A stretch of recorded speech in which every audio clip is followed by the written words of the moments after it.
So ngenqena ukusho kunini ukuthi mina ngibuyiswe kuba ngathole ingane ngabe ngangitshela ukuthi mina ngibuyiswe igambling.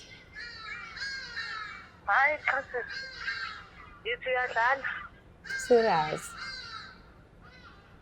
Hayibo, wathola nendaba engaka utata azasweleke? Ewe ndathula sisi sekunjalo. So that's why ngivele ngabona ukuthi mandivele ngize lapha Black Life Saving ngizokwazi ba at least wena ngitsheleke. Kwakutheni sonke lesikhathi ungangixeleli? Ndandisoyika ngoba kaloku asekuqaleni andiyiqalanga kanjalo Oh, le manje nto. usuthola isibindi ngoba utata engasekho. Besisi ngiba nomuntu engizokhalela kuye ngaphandle kwakho.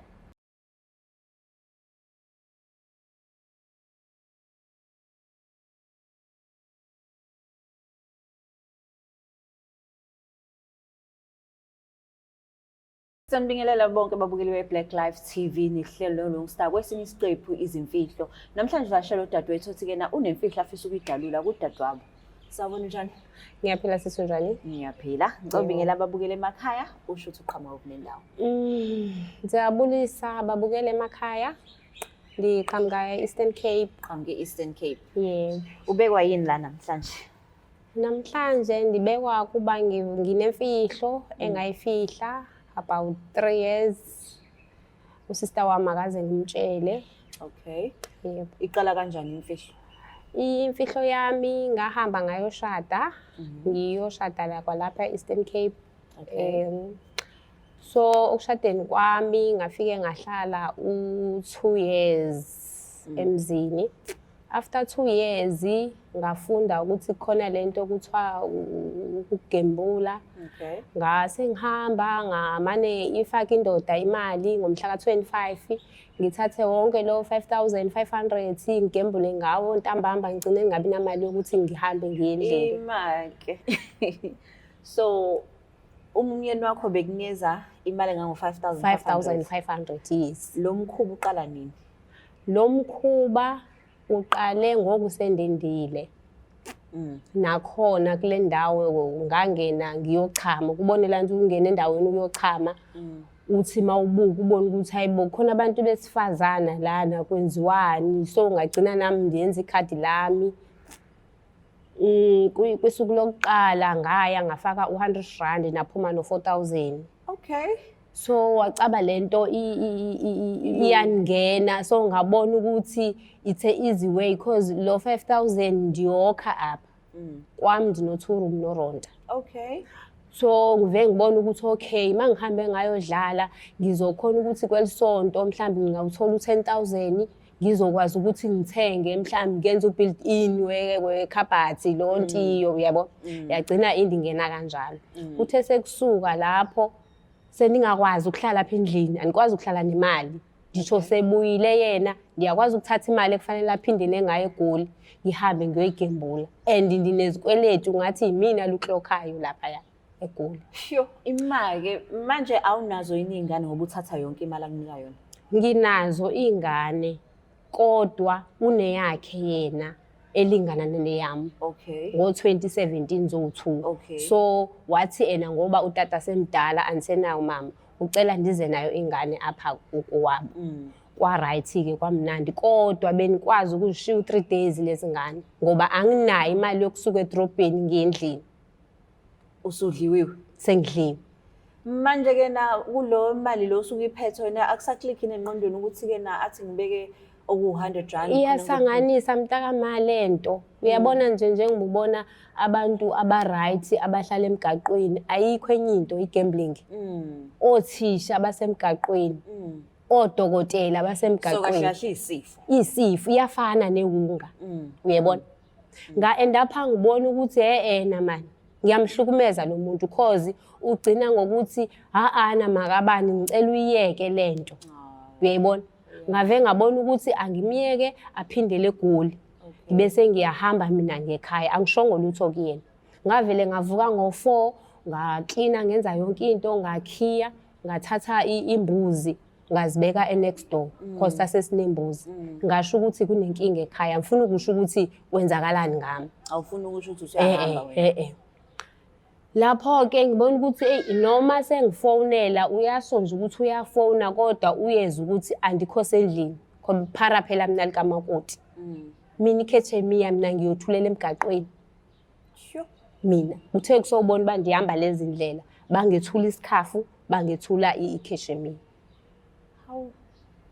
Bendingenqeni ukushiya ibhakede emfuleni ngiyokha amanzi. Ngishiya ibhakede emfuleni ngihambe ngigibele i-taxi ngedrobheni ngiyogembula. Yes. Imali yenkonzo ngingumama umpriest mina e12.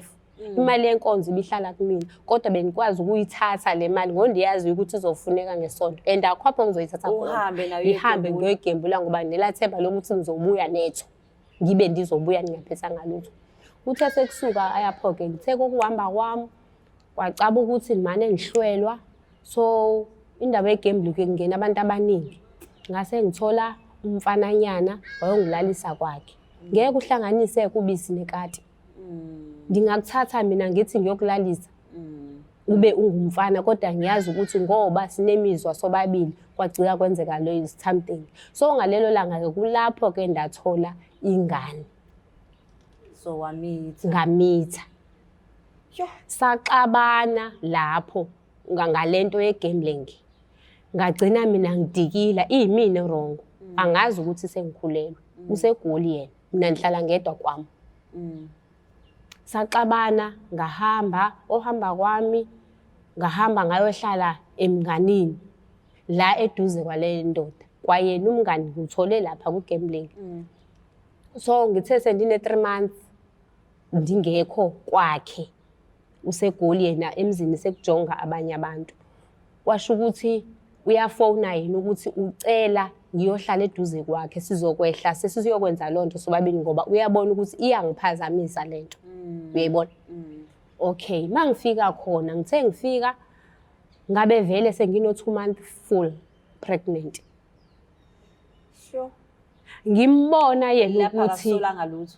ngangimbona yena ukuthi ikhona into ayisolayo cha angazi nokuthi akafuna ukungiphoxa or angazi. So bunomyeni olungile ne? Kakhulu sisi ndizonele mina. Yabona mina aniboni ukuthi ngaze ngiphinde ngimthole umyeni. Umuntu athi sowonile uphelele ukuthi makasisipho yeke lento. Phelele lapha ayikho enye into azoyisho. And lapho niyaqhubeka kube indoda eqotho. Yebona? And nothi sengibona ukuthi ngiyagembula kodwa akakaze athi ngeke ndikunike imali ngoba wena uzohamba usaqhubeka wenza ngalendlela besenza ngayo. Uyakhokha izikweletu more than 35,000 la emveni kwami ngenxa yami. Andonqeni uba angifakela imali nishiye endlini ekhabhetha ndikunika impungu akukho ngisho sawuti. Kodwa ngithatha imali ngihambe ngiyoyigembula ndibuye ngena lutho. Sure. Okay, waqhubeka ke u2 months ekusola. So kulo 2 months ndikhulelwe sahlala eGoli. Ngahlala eGoli until ngano 8 months. Cause ingane yesibini le ndikhulelwe. Ngithe ku8 months ngomhla ka29 December kukhona umsebenzi kubo ekhaya khulu kodwa kwenye indawo. So kwacaba kuye kwabizwa i-meeting. Ubone mase maqedwe kwenza umsebenzi ukuthi kuba khona i-meeting ebakhona ngakusasa. Yes. Kwacaba ngoku abantu bomndeni bayakhuluma kuyena ukuthi kwayile ngane sesiswini ayiyo yakho. Kodwa yena akafuni ukusho ukuthi ngiyazi ukuthi ayiyo yami. Umele nje ukuthi hayi ingane yami lokhulelwe ngiseGoli. Cover mina. Abandile. Uthe ntambama ngalelo langa ngavele ngabeletha. After meeting. After meeting ithethiwe nje imini yonke ntambama mina ngabeletha. Mase ngibelethile yaphuma ingane.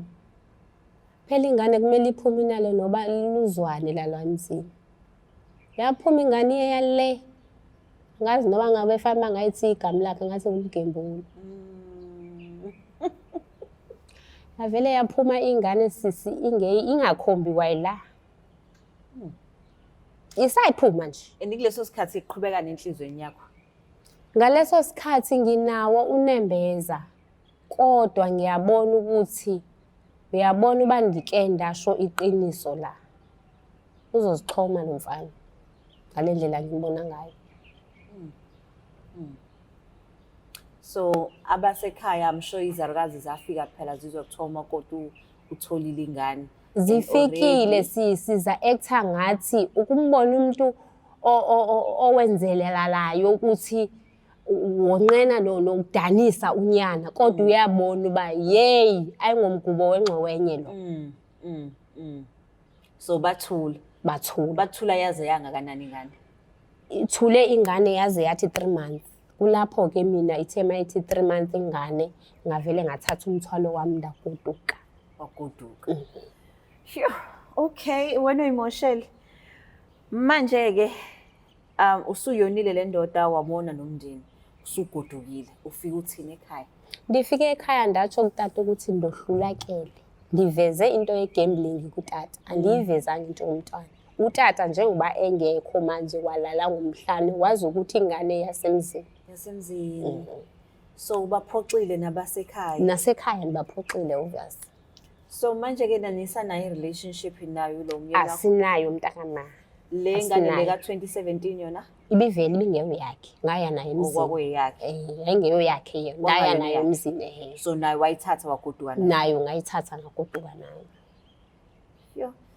Okay, so nike na communicator, like nike mkhulume or a voice out indlela omphathe ngayo noma nashiya izinto ilenga na divorce. Sashiya izinto zilenga kanjalo waze wagcina ewuyeka umsebenzi ngaze wakuthiwa njengoba ebese Goli sebuyile weza eThekwini. So ngavele ngashintsha inamba ngayitshela nje ukuthi ngiyaphuma kuyena. Kodwa umkwelede iqiniso. Ngangimkweleta. Umkwelede wangampela. So namhlanje-ke ngoba ufike uhlelo lezimfihlo sifonela udadewena ngithi. So uyena ufuna umtshela ukuthi ingane akuyona semzini. Yebo. Usu-ready? Sengiready mami. Akaze abuza ukuthi ingane wayingagoduki yena udadewenu. Kaloku wazi ukuthi yena mina ngixabene nendoda ngenxa yalento le gambling.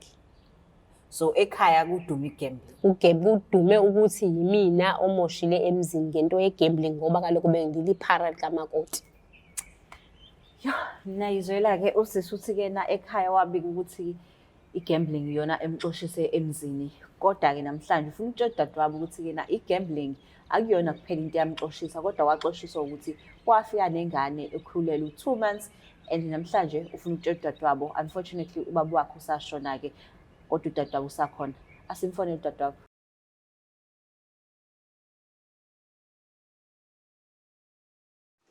Ngibingelele kwa-Black Life. Ngibingelele nakuwena Mkhaya Stufuz. Bonga bafowethu kakhulu.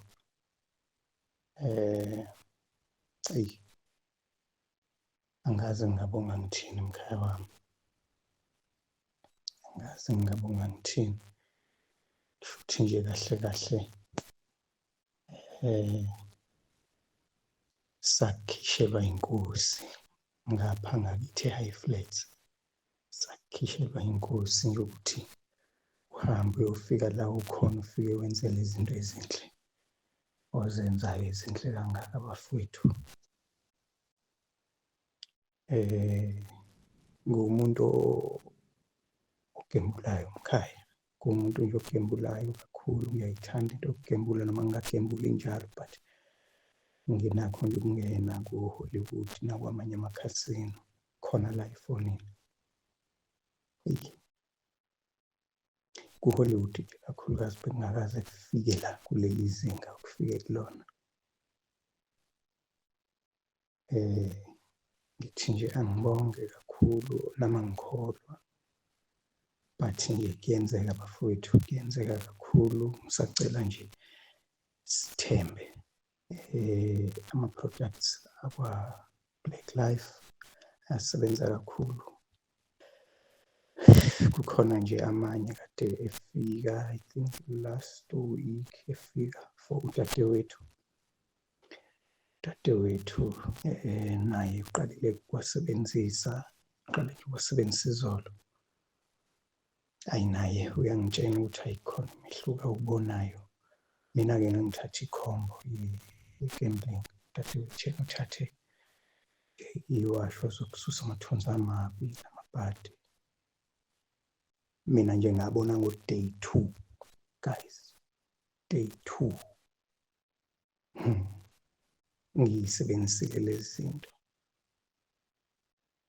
Eyi, angazi. Hhayi kona lokhu kwekhomba kwangimangaza kakhulu bafowethu, kwangimangaza kakhulu because ngathi ngingakaqedi nje kwaqeda kwabe kwenzeka izinto. Ngiyabonga kakhulu mfowethu Sifuza Black Life, ngiyabonga kakhulu bafowethu, ngicela nje niqhubeke njalo umzomngoma lo okhulumayo. High Flex. Sorry, ukukhuluma notatweni? Nami. Simfonele.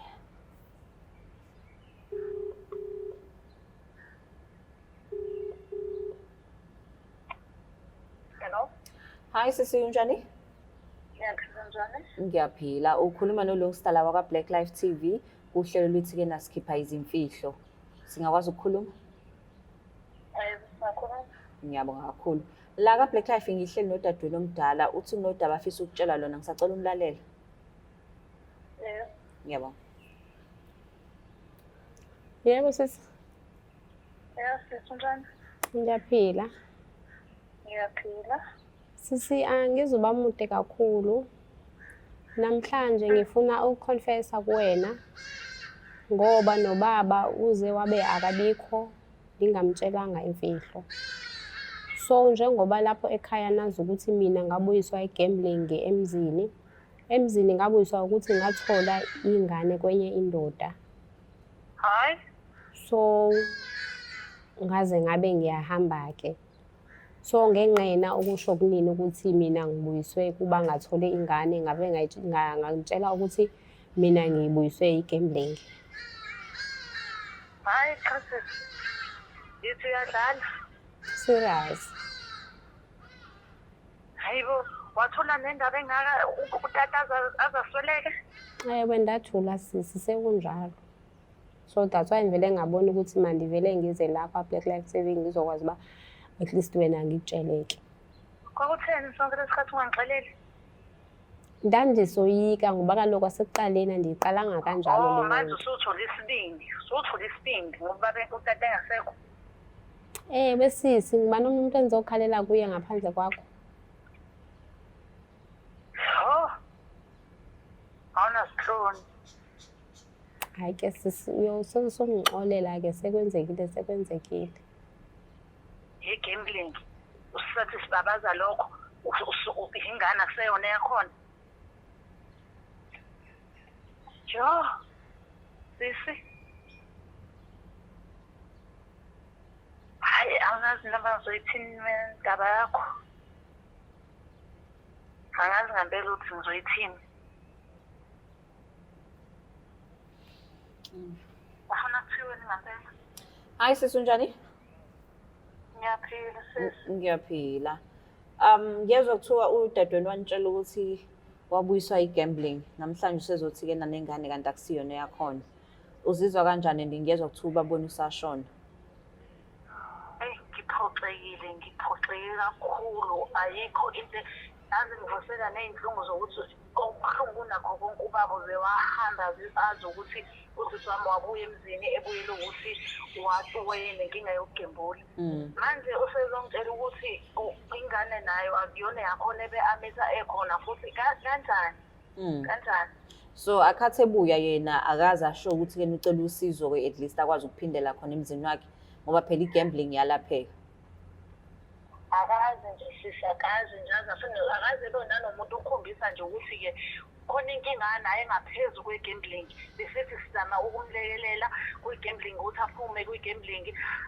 Manje yebo sisi, indaba yasi angiyazi mina ngizoyithini indaba yakhe. Ngoba phela besathi sibheke lokhu kwe-gambling sithi sizama ukudila nakho. Yena ngoba ubuya nokuthi ingane akuyona yakhona. Yeah. No, kungaphezu kwamandla ami lokho. I know, kunzima kakhulu. But at least usebhodlileke. Uzozama ukucela namanye amalungu omndeni, angazi bazoyithatha kanjani le nto. Yeah. I know, siyabonga kakhulu ukuthi ubambe i-call yethu. Siyabonga sisi. Thanks. Uzizwa kanjani ngoba usukhuluma iqiniso? Hawu, akusafani sekukhona uku-relieve okuncane nyana. Sokwehlile. Ubaba wengane uphi? Ubaba wengane use-Flagstaff. So uyamazi. Uyazi ukuthi ingane yakhe le. Uyazi.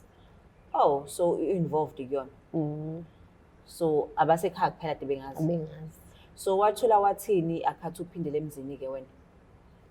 Ngesikhathi ngiphindela mina naye wayeyazi ukuthi ngiyahamba ngiya endodeni Emzini. and sengiphindele emzini akangifonelanga bezafonelwe mina. Oh, so beni-understanding. Nayiqhuba kanjalo nje.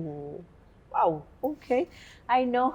Oh, at least ekhaya kodwa sebeyazi-ke ukuthi-ke iqiniso lithini and hopefully sebezokwazi ukuqhuba nempilo, but i-divorce senayifinalize no myeni wakho? No, ukuthi sasingashadanga umshado lo we-certificate. Nazana uTsiki, uTsiki? Nazi uTsiki. So uTsiki ayikho indlela enenza ngayo ukuthi reverse izinto phela. Manje into engibona ukuthi izongichana manje mangihamba ngiyobhalisa ingane umzekelo njengoba benibhalisa le ingane yangaphandle kuye kwafuneka i-bank statement yakhe ID ne-ID. Isizathu ingane yakhe le ngafika enayo uma wayo wayeholela ngazi ukuthi wahamba waya somewhere nekhadi into ezenjalo, so ngagcina mina ngiyoyicisha ingane yabhayiswa yimina. And ngesikhathi ngiyoyibhalisa zafunwa lezi zinto zokuthi payslip ne-bank statement. Yabona? So mangenza nje into nje efana nje namaphepha ezonifaka computer ko-SASSA what into zakhe still savela futhi lapha ukuthi ngishadile, so angazi ukuthi kwenzakalani. So I think it's best ukuthi ucheck-e ukuthi umiphi yabo ngoba uthi akasasebenze uhleli wenzani. Ngikuzwa ukuthi umyeni akasasebenzi. Uyasebenza manje because benike ndambona last week ngike ndamsearcha ku-Facebook ngambona ukuthi ubuyele eMpumalanga. Oh, so ubuye umsearch ku-Facebook. How about uhamba uxolisana kuyena? Hayi ngeke ngiyasaba ukuyapha abantu bazothini iphara likamakoti hamba uye emfuleni abantu begobhana. Phela wayekuthanda nje lo muntu. Hawe ma. Yazi mhlawumbe ungathola ukuthi usayihlalele. Mhlawumbe usangalungiseka umshado wakho. Yo, niyizwela-ke babukele emakhaya ukuthi yena udadewabo uyamangala indaba yokuthi kanti ingane akusiyona yasemzini, but-ke okumnandi ubaba wengane u-involved enganeni. Asithembe kuSuzisi naye uzothola ukuthi yena athole i-way forward aqhubeke neyakhe impilo ayeke ukustalker umyeni wakhe. Siyabonga kakhulu. Please don't forget to share, like and subscribe. Bathi siyawushaya kwamakhelwane bajabulile kungakuhlangani. Yebo khona kubuhlungu. Kunino zamo gembula efonini ekhasino uma uthi udlala ibhanoyi livele lindize noma liphahlazeke lingakasuki. Icwile kanjalo ke imali yakho. Sekuyisikhathi sokuthi kuphele konke lokho. Sondela eBlack Life Traditional Pharmacy. Uthole ibhodlela elihamba nesiwasho. Ikhombo yodumo. Kuphela amathunzi amnyama. Kuvuleka inhlahla zakho. Uma ngenelele Clever. Ubuye nayo izwa lemali. Uthole le khombo ke kulula kumele ukwenze. Faka i-order namhlanje ku-062 219 7748. Umsebenzi wethu ukukudilivela wena mawufaka i-order noma ngabe kuphi magumba nomhlaba. Black Life Traditional Pharmacy izimpande zama-Afrika.